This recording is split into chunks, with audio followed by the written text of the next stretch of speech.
Matt Thompson stared out at the rain-slicked streets of his small town, the headlights of passing cars, reflecting on the wet pavement like memories of a life he'd tried to forget. It was the night before his 45th birthday, and a pang of regret tugged at his chest, not for the years that had passed, but for the things he had never received. His childhood, a blur of neglect, still haunted him. His parents had never been cruel, at least not outwardly. But love, attention, and encouragement were always reserved for Anthony, his younger brother, who could do no wrong in their eyes. It didn't matter that Matt had been the model child, good grades, no trouble, always the responsible one. His efforts were overshadowed by Anthony's natural charisma and effortless success. He clenched his jaw as memories flooded back, the awards, the praise, the constant comparison.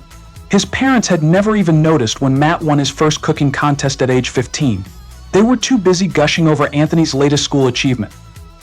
Matt had learned early on that his worth didn't matter, but the pain of being invisible to those who should have supported him had festered over the years. In his mind, his departure from the family home had been inevitable. At 20, with no prospects but a deep desire to escape, he'd left. Matt had taken the first job he could find, a low-paying restaurant gig, and slowly built his own life from nothing, starting with a small hot dog stand. Though it wasn't glamorous, Matt had worked tirelessly to build something of his own. Over time, his modest hot dog business expanded, first to a food truck, then a small diner. People loved his food, and slowly, Matt gained a following. By the time he was 35, he had a thriving restaurant and a growing network of diners, each one more successful than the last. But with each victory, the emotional toll grew. The ghosts of his childhood, the neglect, the feelings of being second best lingered in the back of his mind, pushing him to keep achieving, to prove that he was worth something. Yet no matter how much he succeeded, Matt knew deep down that something was missing. The success he had built hadn't healed the wounds of his past. And the weight of it all seemed unbearable when he thought about the day his parents had tried to reconcile with him. Matt hadn't heard from his family in years. Then, out of nowhere, a letter arrived. His parents, both aging and fragile, wanted to meet. They were sorry for the way they had treated him, they said, and wanted to make amends. The letter was signed by Anthony too. He hadn't been prepared for it. It wasn't that Matt hadn't wanted closure, he did. But after all these years, the idea of reopening old wounds left him numb. The thought of facing Anthony, the brother who had always overshadowed him, was the last thing Matt wanted to deal with. But something compelled him to respond, a need for resolution he couldn't ignore.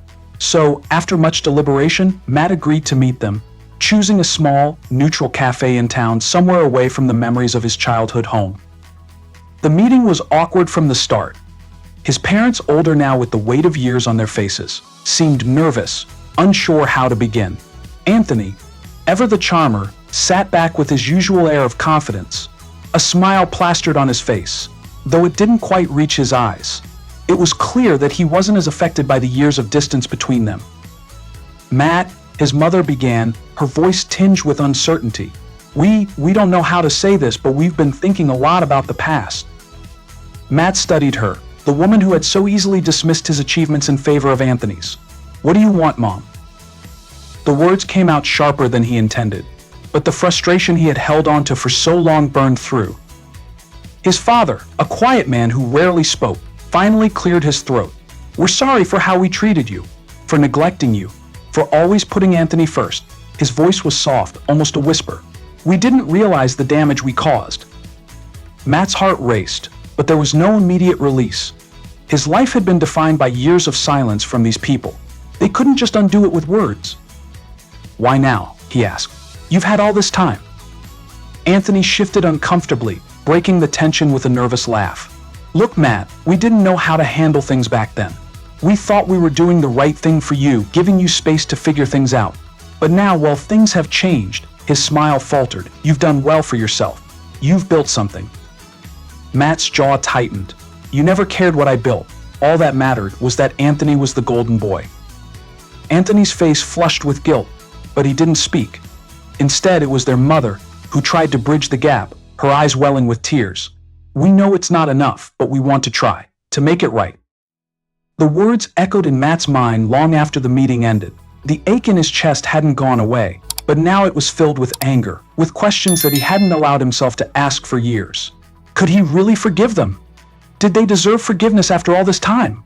The days that followed were a blur. Matt couldn't focus on work, his thoughts continually drifting back to the calf. Every time he closed his eyes, he could still see his parents' faces, the remorse in their eyes, the way Anthony had sat there, silent and watching him. It wasn't just about the past, it was about what that meeting meant for his future. Was reconciliation even possible? And then, in the midst of his internal turmoil, Matt received a phone call that would change everything. It was from Victoria, his partner in both life and business. She had a calm but urgent tone as she explained that the restaurant had been broken into the night before. The thieves had taken cash, expensive kitchen equipment, and left behind a mess of broken dishes. The timing couldn't have been worse. Matt had been distracted by his family's return into his life, and now, his business, which he'd poured his heart into, was under attack. He left immediately for the restaurant, the weight of his family's betrayal still heavy on his shoulders, but now replaced by the immediate need to fix what had been broken. When he arrived, the police were already there, taking statements. The sight of his kitchen, his sanctuary, in disarray filled him with an unfamiliar rage. It was one thing to be mistreated by those he had loved, it was another to have his livelihood threatened by faceless criminals. As he walked through the wreckage, his thoughts were consumed by the desperate need to restore order. The restaurant had been his escape, the place where he could prove his worth. This attack wasn't just a robbery, it was a personal blow. Victoria met him near the back of the kitchen, her face pale but determined. "We'll fix this, Matt. We'll rebuild," she said, her hand resting on his arm. But Matt could barely hear her words, his mind swirling with 100 different thoughts. He knew the kind of work it would take to bounce back, but he wasn't sure he had the strength left to do it. And then, as if fate had decided to test him, he heard a voice behind him. "I can help," said a familiar voice, his brother Anthony's. Matt froze, his body tense, as he turned to face the man who had always come second to him, who had stood by idly while their parents abandoned him. Anthony stood in the doorway, his expression conflicted but sincere. "I know this is a lot to ask, but I want to make things right," Anthony continued. "I know you're struggling, and I can't stand seeing you go through this. Let me help you fix it." Matt stared at him, disbelief clouding his thoughts. After everything, after the years of being left in the dust, here he was, offering help. It was almost absurd. "Why now, Anthony?" Matt's voice was low but filled with bitterness. "Where were you all those years? Why didn't you help me when I was fighting for a chance? When I was scraping by in that trailer, while you had everything handed to you?" Anthony flinched but didn't back down. "I was an idiot, Matt. I was always looking out for myself, and I didn't see what was happening. I can't change the past, but I can change now." Matt stood there, torn between anger and the undeniable part of him that had always wanted to have a brother who cared, who supported him. The deep resentment he felt was real, but so was the desperate part of him that craved connection.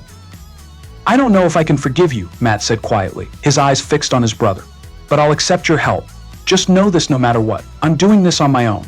I've always done it on my own." For the first time in years, Anthony nodded without argument. The silence between them wasn't comfortable, but there was something in it, an understanding that things could never go back to what they had been, but perhaps they could still move forward, if only slightly. The following weeks were a whirlwind. Matt threw himself into rebuilding the restaurant with the same grit and determination that had propelled him for years. Anthony's assistance was genuine, and though it felt strange to have him by his side, Matt couldn't deny that it made things easier. The police had caught the thieves, but the damage to the business had been far-reaching. It would take time, but Matt was used to starting over, and this felt like one more beginning. Matt refused to allow the past to define him, but the emotional weight of it was undeniable. With Anthony working beside him, he couldn't help but wonder if this new chapter in their relationship could somehow be the one to heal the years of bitterness and neglect. One evening, after a long day of repairs and meetings with suppliers, Matt sat in the quiet of the restaurant, Victoria by his side. The dim lights above cast soft shadows on the table where they sat, a peaceful contrast to the storm of thoughts swirling in Matt's mind. "You've come a long way, Matt," Victoria said, her voice tender as she reached for his hand. "You've built something real this time. This restaurant, your success, it's not just about the food or the business. It's about you. You've created something from nothing. And now, look at you. Even with everything that's happened, you're still standing." Matt smiled at her, grateful for her unwavering support. He knew she was right. He had built something substantial, something that wasn't defined by the neglect of his childhood or the failures of his family. It was his own creation, a reflection of the man he had become. But the truth was he hadn't been able to shake the weight of what his family's actions had done to him. The years of feeling invisible, of being blamed for things that weren't his fault, still stung. "I don't know if I can forgive them," he said softly, looking at the fading daylight outside the window. "I know it's not healthy to hold on to it, but every time I see them, every time I see Anthony, I feel this anger. I feel like no matter what I do, it's not enough." Victoria squeezed his hand. "You don't have to forgive them, Matt. Not if you're not ready. But don't let it define you. Don't let their mistakes take away what you've worked for. You've got a family now, a real one, and you've made something for yourself that no one can take away." Matt nodded, feeling the weight of her words settle over him. He had built a new life, a life rooted in love and loyalty. His son Ethan was growing up in a world filled with possibilities, free from the shadows of the past. It wasn't perfect, but it was his. Then, just as Matt was starting to relax into the new rhythm of his life, the call came that would set everything in motion. Anthony had been in an accident, a car crash that left him in critical condition. Matt didn't hesitate. Despite everything, he rushed to the hospital. The anger, the hurt, the years of abandonment, they all felt distant, as if they didn't matter in the face of his brother's pain. When he arrived at the emergency room, his parents were already there, their faces etched with fear. It was a strange moment being in the same space as his family. Under these circumstances, after so many years of distance, it was impossible to ignore the complex emotions roiling inside him. He stood beside them, and for a moment, he wasn't sure if he was there out of duty or out of something deeper. Anthony, pale and hooked up to machines, looked fragile. The man who had once been so vibrant, so full of confidence, now seemed so small and vulnerable. His breath was shallow, and Matt couldn't help but feel the sting of all the years that had passed, of the resentment that had once felt so all-consuming.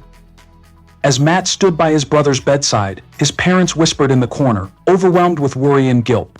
Matt had a moment to himself, reflecting on the man he had become, the person who had risen from the ashes of neglect and rejection. He had built something incredible, not just in business, but in his heart. He couldn't erase the past, and maybe he didn't have to. But in that moment, he knew that what mattered was how he moved forward, how they all moved forward. There was no perfect resolution, no simple answer, but perhaps, just perhaps, there could be peace. When Anthony finally woke up, groggy and disoriented, Matt was there. For the first time, their eyes met not with bitterness, but with a shared understanding of the fragility of life. "I'm sorry, Matt," Anthony whispered, his voice weak but sincere. "For everything. I don't know how to make up for all of it, but I want to try." Matt took a deep breath, his heart still heavy but somehow lighter than it had been in years. "I don't need you to make up for it, Anthony. I just need you to be better. For yourself. For everyone who cares about you." Anthony nodded, tears welling in his eyes. "I will. I promise." Matt left the hospital that night with a sense of closure, but also with a renewed commitment to the life he had built, one that wasn't defined by the past, but by the people he had chosen to keep by his side. Months later, as the restaurant slowly recovered from its initial setbacks, Matt stood on the porch of his home, watching his son play in the yard. The sky was clear, the evening sun casting long shadows on the grass. He had worked so hard to make a life for himself, a life that was full of love, community, and finally peace. It wasn't perfect. There would always be challenges, always be moments of doubt. But the difference now was that Matt knew who he was. He wasn't defined by his family's neglect, by the mistakes of his past. He was his own man, a father, a husband, a businessman, and most importantly, he was free. As he watched Ethan laugh, running toward him with arms wide open, Matt felt something inside him shift. The past was no longer the thing that held him back. It was the foundation from which he had built something strong, something lasting. And that, in the end, was all he needed. He turned back to look at the family inside Victoria, who had stood by him, and Anthony, who was on the road to recovery, doing the work to rebuild himself too. There was no easy forgiveness, no quick fixes. But there was something more important. The knowledge that life could change, that people could change. And sometimes, just sometimes, redemption wasn't about forgetting the past, it was about moving forward despite it.